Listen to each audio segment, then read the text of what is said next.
Hello, donc là je vous propose un petit exercice de probabilité pour des élèves qui sont en prépa ou à la fac. C'est parti. Donc là, j'ai décidé de vous proposer un exercice de probabilité, hein, d'accord, que vous pouvez avoir en classe de prépa ou à la fac, hein, il n'y a pas de souci, voire en école de commerce. Et donc, on nous dit qu'on a une secrétaire qui effectue n appels téléphoniques vers n correspondants distincts. On admet que les n appels constituent n expériences indépendantes et que pour chaque appel, la probabilité d'obtenir le correspondant est P, et évidemment P est compris dans l'intervalle 0 exclu, 1 exclu. On nous dit soit x la variable aléatoire représentant le nombre de correspondants obtenus, donner la loi de x et justifier. Voilà, c'est simple, hein. C'est dit, on fait n expériences indépendantes, hein, on les fait successivement, et chaque expérience a la même probabilité P d'avoir un succès, c'est-à-dire d'avoir un correspondant. Donc, x suit une loi binomiale de paramètres n égale n et p égale p. Donc ça, c'était la première question. Bon, elle est assez simple, hein. Ce qui m'oblige à passer à la deuxième question. On dit la secrétaire rappelle une seconde fois, dans les mêmes conditions, chacun des n-x correspondants qu'elle n'a pas pu joindre au cours de la première série d'appels. On note y la variable aléatoire représentant le nombre de personnes jointes au cours de la seconde série d'appels. On nous dit petit a soit i appartenant à 0n déterminé pour k appartenant à n, p de x égale k, sachant que p de y égale k, sachant que x égale i. Bon, on va faire ça, tranquillou, et je vais vous expliquer. Eh bien, je vais commencer, je vais vous dire qu'on dit i, le nombre de personnes jointes lors du premier appel, alors on cherche à joindre n-i personnes lors du second appel. C'est logique, parce que si j'ai réussi à en joindre i, il m'en reste n-i à essayer de joindre lors du second appel. Et si on dit que k, c'est le nombre de personnes jointes lors du second appel, nécessairement, vu que je vais chercher à joindre n-i personnes, le nombre de personnes qui va répondre parmi ces n-i, ça variera entre 0 et n-i. Je ne peux pas avoir plus que n-i personnes qui me répondent, puisque je vais passer n-i appels. Et je ne peux pas en avoir moins que 0, parce que, évidemment, on ne peut pas avoir des nombres négatifs. Si j'appelle, il y a forcément soit personne qui répond, mais il y a au moins sinon une personne. Donc, moi je sais que k, il est entre 0 et n-i. Et donc, la première chose que je peux dire, c'est que p de x égale k égale 0 si k est strictement inférieur à 0 ou si k est strictement supérieur à n-i, puisque je sors d'ici. Ensuite, désolé, petite coquille, c'était y, hein. Donc c'est p de y égale k, sachant que x égale i égale 0 si k est strictement inférieur à 0 ou si k est strictement supérieur à n-i. D'accord? Et du coup, en fait, comme je vais répéter, évidemment, n-i fois de façon indépendante et successivement une même épreuve dite de Bernoulli, en fait, je vais suivre une loi binomiale dans ces cas-là. Si je sais que j'ai x qui est égal à i, d'accord, je sais que je vais suivre une loi binomiale de cette manière-là, d'accord, entre guillemets, de paramètres, du coup, le p, il reste toujours le même p, d'accord, mais mon nouveau n, en fait, c'est n-i, donc j'aurai n-i et p, d'accord. Et donc, moi, ici, j'aurai p de y égale k, sachant que x égale i, qui sera égal, il va me falloir de l'espace, hein, un petit peu d'espace. Et dans les conditions suivantes, c'est comme si je suivais une loi binomiale, d'accord, de paramètres n-i et p, d'accord, c'est ce que je vous disais. Donc j'aurai k parmi n-i fois p puissance k, facteur de 1 moins p puissance n-i moins k. Et voilà, ça c'est dans le cas si K appartient à n-i. Donc là, voilà, j'ai donné P de Y égale K, sachant que X égale I, quel que soit K et quel que soit I. Voilà les probabilités. D'accord? En troisième question, c'est-à-dire en question B, on demande de prouver que Z égale X plus Y suit une loi binomiale dont on déterminera les paramètres. Okay. Et donc là, avec notre variable Z égale X plus Y, on nous demande de démontrer que Z suit une loi binomiale dont on précisera les paramètres. Et bien du coup, moi je vais chercher P de Z égale K, c'est ça que je vais chercher, et donc P de X plus Y égale K. Et rappelez-vous, de façon simple, pour n'importe quel I appartenant à 0n, et bien si j'ai X qui égale I, alors je vous le fais de façon brute, si Z égale K, vous comprenez bien que pour tout I appartenant à 0n, si X égale I, alors Y doit être égal à K moins I. Ok? Sauf qu'on sait que X et Y sont des variables positives, hein, d'accord? Et donc, nous, on ne va pas chercher à avoir I dans 0n, mais plutôt dans 0k. Pourquoi? Je rajoute que si or x est supérieur à 0, et y aussi est supérieur ou égal à 0, donc on prend I appartenant évidemment à 0k, parce que dans ces cas-là, mon y égale k moins i, c'est pour bien le définir, d'accord? Parce que sinon j'aurais un y négatif, et ça marche pas. D'accord? Et du coup, maintenant, si je dis ça, je vais mettre pour tout i appartenant à 0k, effectivement, si x égale i, y égale k moins i. Et moi, je vais me restreindre là-dedans, d'accord? Et ben, moi, je recherche P de x plus y égale k. Bah, ça va être quoi? Ça va être la somme des P de x égale i, intersection de y égale k moins i. D'accord? Voilà, ça, on peut le noter. Et donc, ce sera la somme pour i allant de 0 à k de P de x égale i inter y égale k moins i.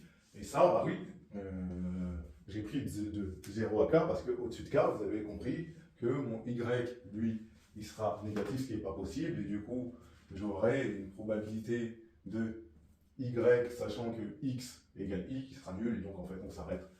On va de 0 à k. Bon, peu importe pour ça. Du coup, ça, c'est quoi? D'accord? Ça, c'est le théorème de probabilité totale qui nous le dit. Mais ensuite, ça, je peux le calculer, ça. Ça, vous savez, c'est quoi? Rappelez-vous que P de A inter B, c'est P de A fois P de B sachant A. Donc ça, on va l'utiliser ici. Du coup, qu'est-ce que je vais pouvoir écrire?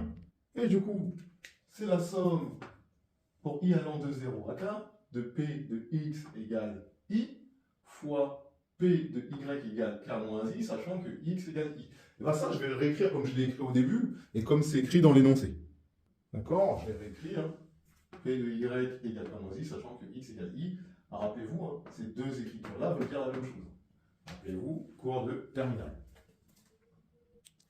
Et là, ce qui est top, c'est pas mal, c'est que P de X égale I, c'est facile. Pourquoi? Parce que moi, je sais que X suit une loi binomiale de paramètres n et p. Et ensuite, P de Y égale K moins I, sachant que X égale I, ben en fait, on a calculé tout à l'heure ce que ça valait dans la question de A. Plus ou moins. D'accord? Donc là, ça va être pas mal aussi. Et donc là, j'aurai la somme des i parmi n, hein, i allant de 0 à 4, de i parmi n fois p puissance i fois 1 moins p puissance n moins i, ça c'est p de x égale i, fois k moins i parmi n moins i, fois p puissance k moins i, fois 1 moins p puissance n moins i, moins k moins i. D'accord? Ça représente le terme qui est ici, on avait vu précédemment, sauf qu'ici, j'avais k et pas k moins i, bah, je remplace k par k moins i, d'accord? Là, là et là. Et du coup, qu'est-ce que ça va donner tout ça? Bon, on va quand même repasser en haut, parce qu'il me faut de la place pour calculer ça. Et du coup, j'ai fait exprès de laisser ce qui est en bas, hein. J'ai juste réécrit i parmi n, hein, ce que ça fait ça. Ensuite, je réécris k moins i parmi n moins i, ça me donne ça. Ensuite, j'ai simplifié la puissance là, p puissance i fois p puissance k moins i, ça me fait simplement p puissance k, ici. Et 1 moins p puissance n moins i fois 1 moins p puissance n moins i moins k moins i, ça me fait 1 moins p puissance 2n moins k moins i. Voilà, tout simplement. Et du coup, ici, j'ai une simplification, puisque j'ai n moins i factoriel ici et ici, d'accord? Donc là, c'est plutôt pas mal. Donc là, ce que je peux sortir, c'est toutes les constantes. Donc, enfin, constantes au sens où il n'y a que i qui varie, donc je peux sortir le n factoriel, je peux le sortir. Le p puissance k, je peux le sortir. Le factoriel n moins k, je peux le sortir. Et ici, évidemment, 1 moins p puissance 2n moins k, j'ai oublié le n, évidemment, hein, ici, excusez-moi. Je peux le sortir de la somme. Et du coup, ça va multiplier la somme pour i allant de 0 à k, de 1 sur i factoriel, facteur de k moins i factoriel, fois 1 moins p puissance moins i. Ok, bon, l'écriture elle est bien sympa, tout ça, donc je peux tout réécrire, et puis il faut que je fasse peut-être une petite manip qui peut m'aider. Ici, j'ai envie de voir un coefficient binomial. Et du coup, qu'est-ce que je vais faire? Je vais faire quelque chose d'astucieux. Donc je vais mettre volontairement ici k factoriel. Et ici, je vais mettre k factoriel ici. Comme ça, j'ai rien fait, hein, d'accord? Parce que ça, c'est un terme qui est constant. Et du coup, là, qu'est-ce que je reconnais ici? Bah, je vais vous dire ce qu'on reconnaît tout de suite. Et du coup, je rappelle que i parmi k, ça fait k factoriel sur i factoriel sur k fois k moins i factoriel. Donc, ce terme-là, je peux le remplacer par i parmi k. C'est ce que je vais faire tout de suite. Maintenant, je fais un autre rappel. 1 moins p puissance moins i, c'est simplement égal à quoi? 1 moins p puissance moins i, c'est égal à 1 sur 1 moins p, le tout à la puissance i, évidemment. Donc, je vais le remplacer ici, et vous allez comprendre rapidement pourquoi. Et là, je suis bien, et je vais rajouter encore quelque chose. Je vais rajouter fois 1 puissance k moins i. Et là, vous reconnaissez la formule du binôme de Newton. Parce que la formule du binôme de Newton, elle nous dit quoi? Que x plus y puissance k, c'est la somme pour i allant de 0 à k de i parmi k fois x puissance i fois y puissance k moins i. Et bien là, simplement, mon x, c'est lui, et mon y, c'est 1. Ça, je vais pouvoir le remplacer. D'accord? Ce terme-là, je vais donc pouvoir le remplacer simplement par 1 moins p plus 1, le tout à la puissance k. Excusez-moi, pas 1 moins p plus 1, 1 sur 1 moins p plus 1, le tout à la puissance k. D'accord? Donc là, les calculs sont un peu lourds et touchy. Donc évidemment, ici, j'aurai 2 moins p. D'accord? J'ai mis au même dénominateur là, ici. Hein, d'accord? Il n'y a pas de sujet. Et ici, du coup, j'aurai 2 moins p. D'accord? On va pas faut se prendre la tête là-dessus. Si je sais encore calculer, bien évidemment. Ici, j'ai 2 moins p. Ici, j'ai 1 moins p. Du coup, je vais le décomposer en 2 moins p puissance k et 1 moins p puissance k. Donc ici, j'aurai 2 moins p puissance k. Et ici, j'ai 1 moins p puissance k.